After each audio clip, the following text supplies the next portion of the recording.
দল বেঁধে স্কুল কলেজে যাচ্ছে শিক্ষার্থী। খালের উপর সেতু নয়, একমাত্র ভরসা বাঁশের তৈরি সাঁকো। ঝুঁকি নিয়ে পারাপার হচ্ছে শিশু কিশোররাও।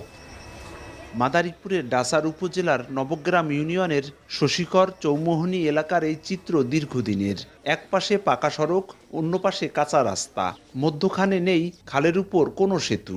এলাকাবাসীর অর্থায়নে নির্মিত বাঁশের সাঁকোই একমাত্র ভরসা।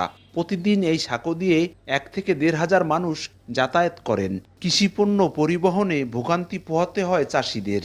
অসুস্থ রোগী নিয়ে হাসপাতালে যেতে পারে চরম ভোগান্তি। যারা বাচ্চা তারা খুবই কষ্ট হয়, আর বুড়া বুড়া যারা তারা তো পারেই না, মাঝে মাঝে নৌকায় করেও তাদের নিতে হয়। প্রেগনেন্ট মা তাদের কাঁধে কইরা হাসপাতালে কিংবা ওই ক্লিনিকে নেওয়া হয়। বাজারে ধান পান আনতে আমাদের খুবই কষ্ট হয়। আমরা এই বৃষ্টির জন্য দীর্ঘদিন বিভিন্ন দপ্তরে আমরা আবেদন করেছি, কিন্তু আজ পর্যন্ত তা আলোর মুখ দেখেনি।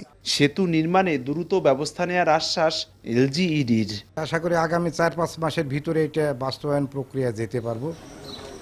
ঝুঁকিপূর্ণ এই সাঁকো দিয়ে যাতায়াত করেন পশ্চিম শশীকর, নৈয়ারবাড়ি, পীরারবাড়ি, মুসুরিয়া, বড় খালপার, কমলাপুর, রামশিল, ধামুসা, খিলোগ্রাম ও চলবল সহ 12টি গ্রামের অন্তত 40,000 মানুষ। মাদারীপুর ও গোপালগঞ্জের সীমানাবর্তী এলাকা হওয়ায় দীর্ঘদিনেও উন্নয়নের ছোঁয়া লাগেনি এখানে। বারবার শুধু আশ্বাসের বাণীতেই আটকে আছে সেতু নির্মাণের কার্যক্রম।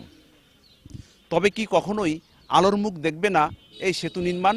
সেটি এখন এলাকাবাসীর বড় প্রশ্ন। সঞ্জয় কর্মকার, অভিজিৎ, সময় সংবাদ, মাদারীপুর।